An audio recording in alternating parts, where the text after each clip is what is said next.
Hey guys, it's Josie doing our fourth vlog this semester.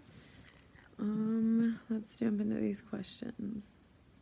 The top ten things you learned that you never thought were possible. It's a lot of things. One,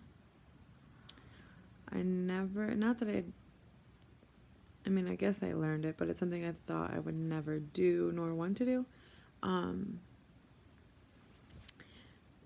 For the first time this semester, I got to tap with the mallet, deviating, or not deviating, breaking someone's septum with the chisel. I had, I think, like one or two opportunities before, but I didn't want to just because as a student and not knowing what to do, I think the last thing I wanted to do was to hit it too hard and potentially cause damage. So that's something that was very exciting and nerve-wracking, and but I learned to do it, and I didn't think I would ever do it nor want to do it. But let's see, another thing. One thing that I thought that I would never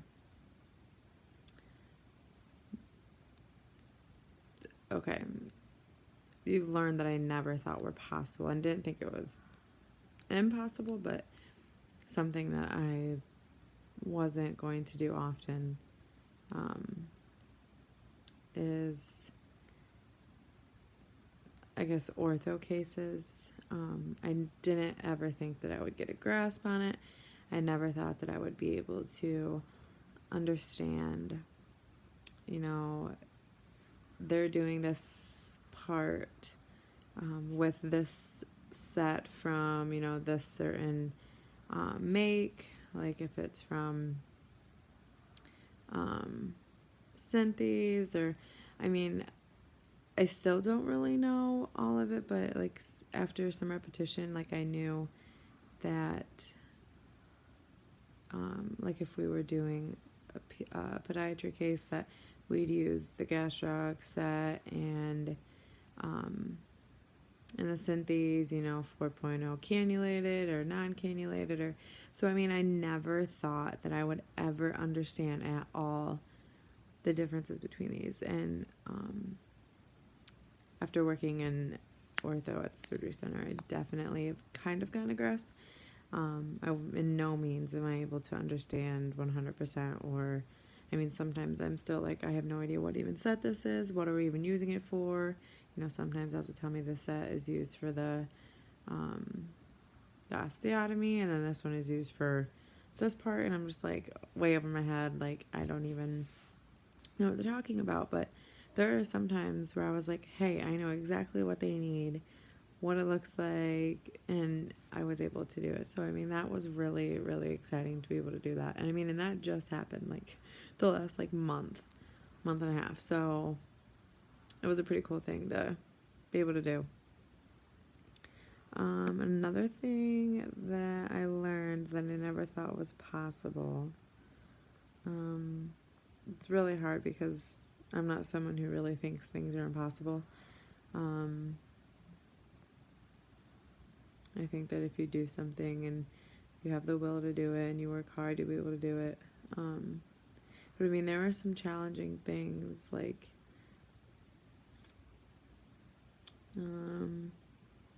I remember in the beginning of clinical, I never thought it'd be possible to be able to, I guess, work with different surgeons and different assists and different nurses, and be able to, I guess, take their criticism with a grain of salt. I, in the beginning, was so worried about what everyone was going to think of how I was doing, of, the kind of tech I was, the kind of person I was.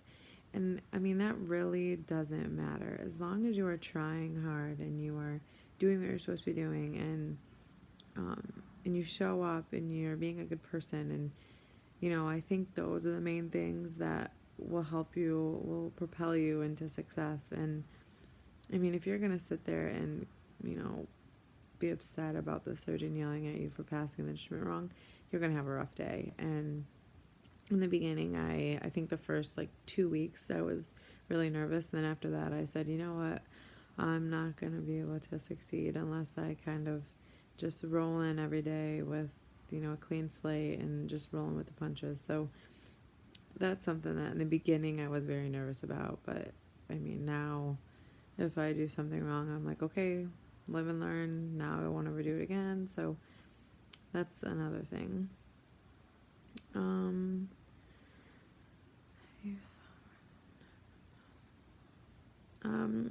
I don't really know anymore. I'll come back if I think of anything. The 5 things you did that you never thought you would do. Well, I kind of touched base on that.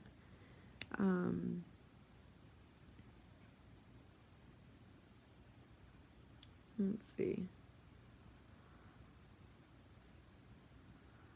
One thing I thought I would never do, not that I wouldn't ever do it, but I just thought that would very, suddenly come. I guess I would say, if the surgeon lets us, touch the anatomy, like what was his name? I can't remember his name. But during surgery,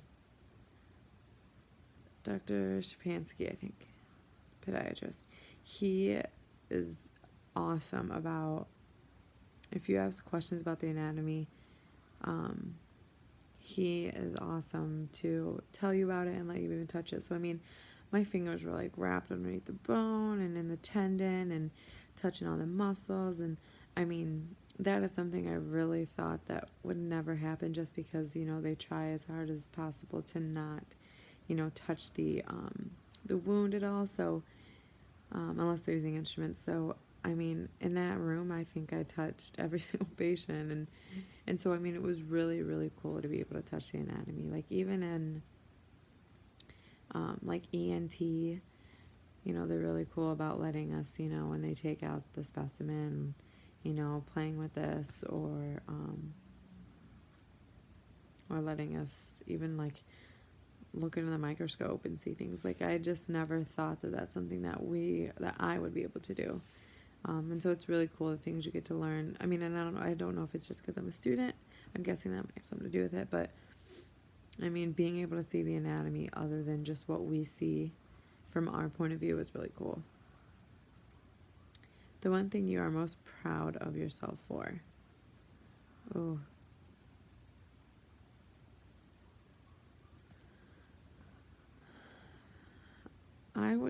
I would say that I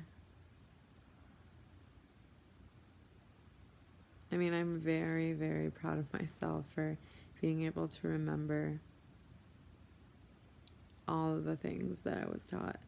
I mean, and I've been told by multiple preceptors that, you know, my memory is awesome, and that the fact that I worked with them 2 weeks ago and I can remember how to set things up, how to do things a certain way for the certain surgeon, like, to me, that was a really, really nice thing to hear, because I really try to focus on the little things, because I think the little things really help make the bigger picture. And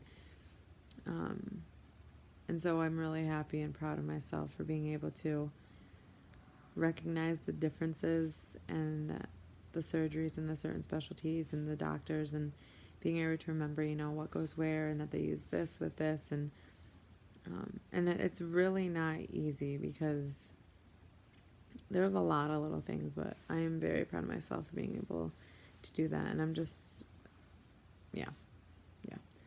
How do you feel now that you call yourself a graduate? Awesome. I feel awesome. I'm excited to be done, but I feel like I have a lot of learning to do. And I hope that wherever I end up, that they are open to, you know, teaching, and I hope that they like to give some chances. But I definitely need some more work. What is next? More school, first assist. What are your plans for your surgical technology career? And how are you going to make your mark on your career?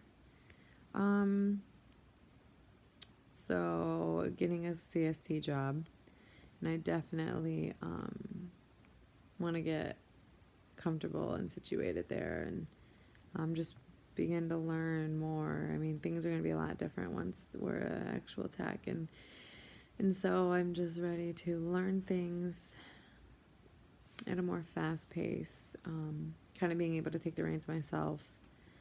I know that I'll probably fall many times and make many mistakes, but I mean, that's how you learn. So I'm just really excited to get out there and finally get my job. And yeah. As for school and first assist, it's a wonderful thing. I would love to do it. I'm just not sure when. I mean, maybe 2 years, maybe 20 years. I don't know. But as of now, definitely get a job as a CST and kind of go from there. And that is the last question. So that's all I have for you guys. And I think that this is our last vlog. I'm not really sure, but I think so. But yeah, it's kind of exciting to be done. Not kind of, very exciting. So if we have another vlog, I'll see you guys then. If not, peace out.